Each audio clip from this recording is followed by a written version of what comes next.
Good evening. So karon another Martes na pod, and every Martes hindi pa mag-devotional ta, so karon mag-devotional ta.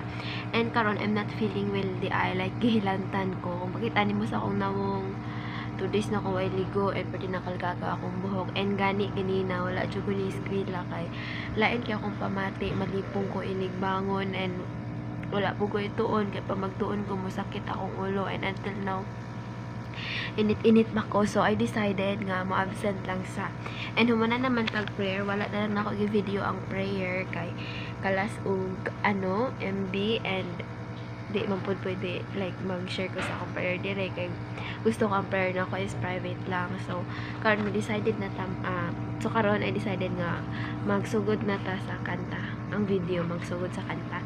So kantahon na to ang My Savior's Love. Okay, I stand amazed in the presence of Jesus the Nazarene, and wonder how he could love me, a sinner condemned and clean. Oh, how marvelous, oh, how wonderful, and my song shall ever be. Oh, how marvelous, oh, how wonderful is my Savior's love for me. For me it was in the garden, he prayed not my will but thine. He had no tears for his own grief, but sweet drops of blood for mine. Oh, how marvelous, oh, how wonderful, and my song shall ever be. Oh, how marvelous, oh, how wonderful is my Savior's love for me. In pity angels beheld him, and came from the world of light to comfort him in the sorrows he bore for my soul that night.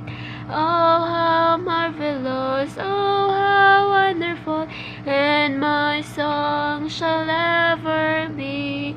Oh, how marvelous, oh, how wonderful is my Savior's love for me.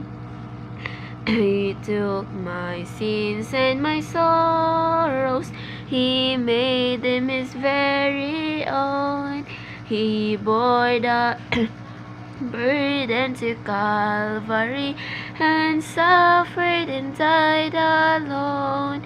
Oh, how marvelous, oh, how wonderful, and my song shall ever be.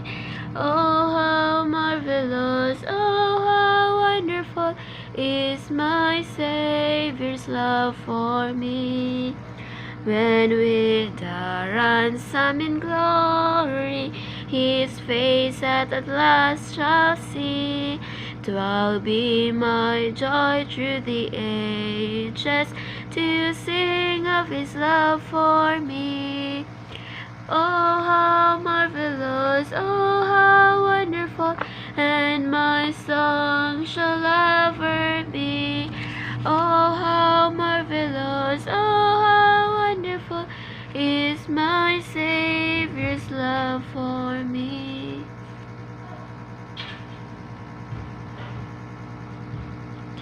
Rita sa At the Cross. Alas, and did my Savior bleed, and did my Sovereign die? Would he devote that sacred head for such a worm as I? At the cross where I first saw the light, and the burden of my heart rolled away. It was there by faith I received my sight, and now I am happy all that day. Was it for crimes that I had done, he groaned upon the tree? Amazing pity, grace unknown, and love beyond and degree. At the cross where I first saw the light, and the burden of my heart rolled away. It was there by faith I received my sight, and now I am happy all that day. Well might the sun in darkness hide, and shut his glories in. When Christ the mighty Maker died for man, the creature sin. At the cross where I first saw the light, and the burden of my heart rolled away. It was there by faith I received my sight, and now I am happy all that day. Well might the sun in darkness hide, and shut his glories in. When Christ the mighty Maker died for man, the creature sin. At the cross where I first saw the light, and the burden of my heart rolled away. It was there by faith I received my sight, and now I am happy all that day. But drops of grief can ne'er repay the depth of love I owe. Here, Lord, I give myself away. 'Tis all that I can do. At the cross where I first saw the light, and the burden of my heart rolled away. It was there by faith I received my sight, and now I am happy all that day.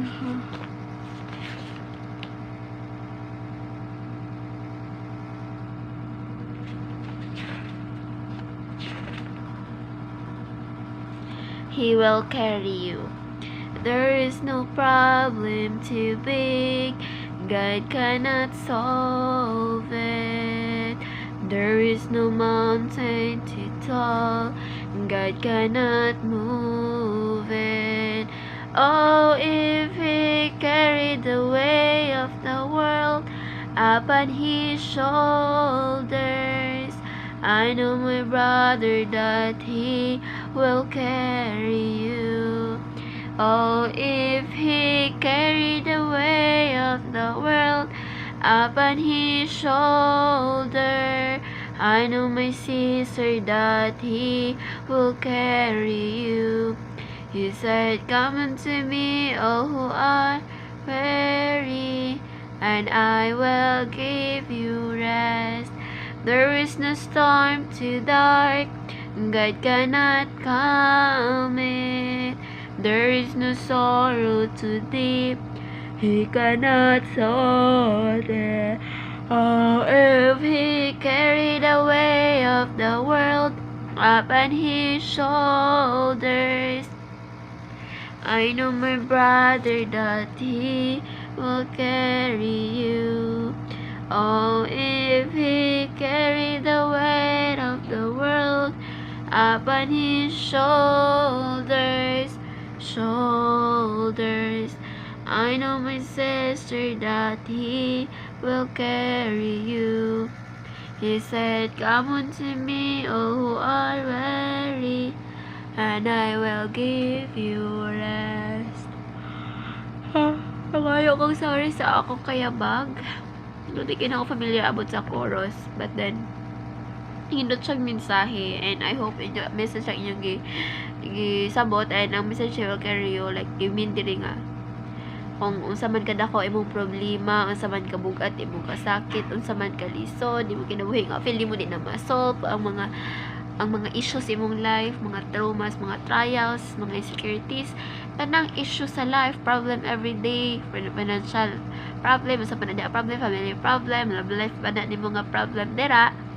sometimes ma-feel mo nga feeling mo nga wala na katapusan or di na ma-solve, like you don't know unsa himuon, but then kaya na tanan sa Ginoo, nasa solution ana tanan. If imo lang nang ihatag imong burden sa iya ha, imo lang itugay ang tanan sa iya, siya na bahala. So muna siya, he will carry you. So proceed na sa message. Today is March 14. March 14, ang title sa atong message karon, A Dream of Answers Forgotten. So ato sang basahon ang nakabutang diri nga message sa book din ay nato ipalalubog sabot. A friend quit 2 jobs to become a full-time caregiver when his adult son was seriously hurt in a car accident. That same year, his wife of over 30 years contracted a terminal illness and died. Since then, he says he has no answers when his sons ask why this happened to them. But he told me of a reassuring dream he had along the way. He dreamed that he was in a place that was awash with sunlight. There were crowds of people around him, and a man was answering all of his why questions. Each answer made so much sense that he clearly understood why he was not to know the answers now. Then he was with his son in the dream, but when he tried to help him with his questions, he couldn't remember the answers.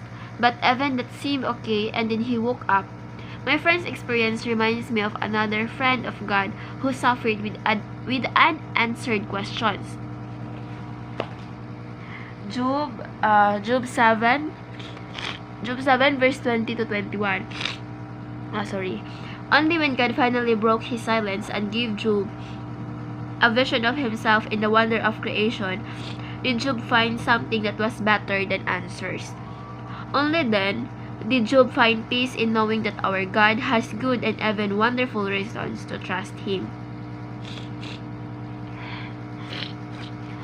What God is doing you may not know now, but someday you'll understand why. Questions that taunt you and trouble your mind will one day have heaven's reply. What's better than answers to our right questions, trusting a good God who has His reasons. So basahon sa nato ang teksto before na ko ipalalom ang message nga ko ang on. Magsabot so. Basahon nato ang Job 42. Sorry. Galain na akong lawas karon. Job 42, 1-6. Then Job answered the Lord and said, I know that thou canst do everything, and that no thought can be withholden from thee. Who is he that hideth counsel without knowledge? Therefore have I uttered that I understood not, things too wonderful for me which I knew not. Here I beseech thee, and I will speak. I will demand of thee, and declare thou unto me. I have heard of thee by the hearing of the ear, but now mine eye seeth thee. Wherefore I abhor myself, and repent in dust and ashes. And it was so that after the Lord had spoken these words unto Job, the Lord said to Eliphaz the Temanite, My wrath is kindled against thee, and against thy 2 friends, for ye have not spoken of me the thing that is right, as my servant Job hath. Therefore, take unto you now 7 bullocks and 7 rams, and go to my servant Job, and offer up for yourselves a burnt offering. And my servant Job shall pray for you, for him will I accept, lest I deal with you after your folly. Hi, good morning pa karon kay naapata sa alas 10. Kini siya nga video isumpay ni siya sa March 14, like kagahapon, di ba? Every Martes magdevotional. Nag-video ko kagahapon devotional, but then nalobat ko akong cellphone 2% na lang, di na siya allowed mag-video, and wala ko charger. And paguli natin is nakatulog ko, kagidala niyang charger. Nakatulog ko. Wait sa ana dito. Nagdinanghag ko. Wala raon ta gidala ni ate ang charger. Gibutang lang niya sa may cabinet. Pero abi na ko gidala, so wala na ko ga charge. Kaya abi ko gidala ni ate ang charger. So ang nahitabo, wala na tiwas akong video. So gaplano ko maghulat ko ni ate kay para maka-charge ko bisag wala day ra niya gidala ang charger, but then nakatulog ko kay gilantan ko gahapon gani karon di pa kay ko okay, but then nipugos lang siya kog eskwela kay padulong na midterm exam, my god, hindi ko pwede mag kuan and madala naman po sa akong lawas, like gamahay gani kay ko gahapon nung ni-absent ko whole day, madala naman unta to. So karon na to ipadayon ang devotional nga wala na tiyas gahapon, and humana na tagbasa sa teksto which is ang Job 42:1-6. So karon is ako na lang i-explain ako ang own understanding, pero mag-basic gapon ta sa Bible sa pagsabot sa message, okay? So ang title sa ato message, A Dream of Answers Forgotten. So naa diri sa gibutang sa text nga naa siya friend nga nailhan nga daghan kay siyang mga questions sa iyang life. Then naay usa ka daw na gadamgo siya nga tanan niyang answers gitubag. So ang message ani nga is usahay natay mga questions, daghan kitang what if, daghan kitang why ngano nahitabo na siya, or ngano, like for example ni Job, di ba, like daghan siya dito siyang mga question kay di ba si Job faithful siya, bisag dato na siya wag gyapon niya ikalimtan ang Ginoo, nag-serve gihapon siya, but then niabot jud sa iyang life nga grabe kaayo nga maka-question jud ta, di ba? Kay niabot ang time nga si Job iyang tanang anak namatay, gibiyaan siya siyang asawa, siyang mga amigo gibiyaan siya, walay nabilin sa iyaha, and ang pinaka pa gyud is gitagaan siya sakit, di ba, nga kanang mga katong mga butoy-butoy nga grabe kaayo jud, and tanan niyang kabtangan nahanaw tanan, di ba? So murag dako kay question nga nganong nahitabo ni sa iya nga faithful man unta siya bisag nadato na siya but still faithful siya, pero naay usahay bitaw naay purpose ang tanan, naay purpose ang Ginoo ang tanan ana. Wala ta kahibalo kasi your ways are not my ways, neither your thoughts are not my thoughts. So murag ang kanang pamaagi nato lahi ang pamaagi sa Ginoo, ang iyang hunahuna lahi sa tong hunahuna, like mo na gitawag na nato diha og kuan live by faith na lang jud ta nga if nay mahitabo sa tuang mo na gitawag na tong trials or pagsulay, like ni Job, hunahuna-on na to nga ang tanan na ay purpose, bisag lisod siya sabton, bisag daghang why ngano nahitabo ni, mura magdili ko karapat dapat ani nga situation, mura magdili ko ang ayan ani, nag faithful ko, nag tinarong ko tanan mao na na, but then ayaw i-question ang plano sa Ginoo sa imong kinabuhi, kay ang tanan naa siya purpose ana. Hulat lang ka bisag sa nahitabo, ihilak lang na isurti sa iyahang gadisod ka, padayon lang gihapon ka mag-faithful in mga lagad sa iya. Ang kasi usahay kung padayon lang bitaw gihapon ka bisan sa kalisod na ay dako kay nga panalangin sa unahan, ingon pa gani nila after sa ulan adyo daw na rainbow, paghulat lang antusa lang, padayon lang ka mga lagad gihapon sa iya bisan sa kalisod.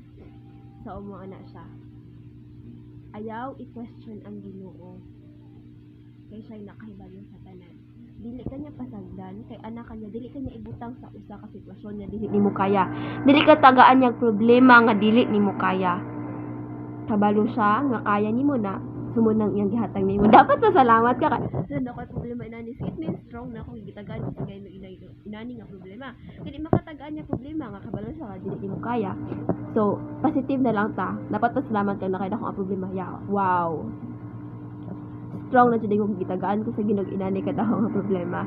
Akala giingon padayon ta mga lagad bisan sa problema, padayon ta mag-enjoy sa grasya sa Ginoo, likod sa ulan sa kinabuhi.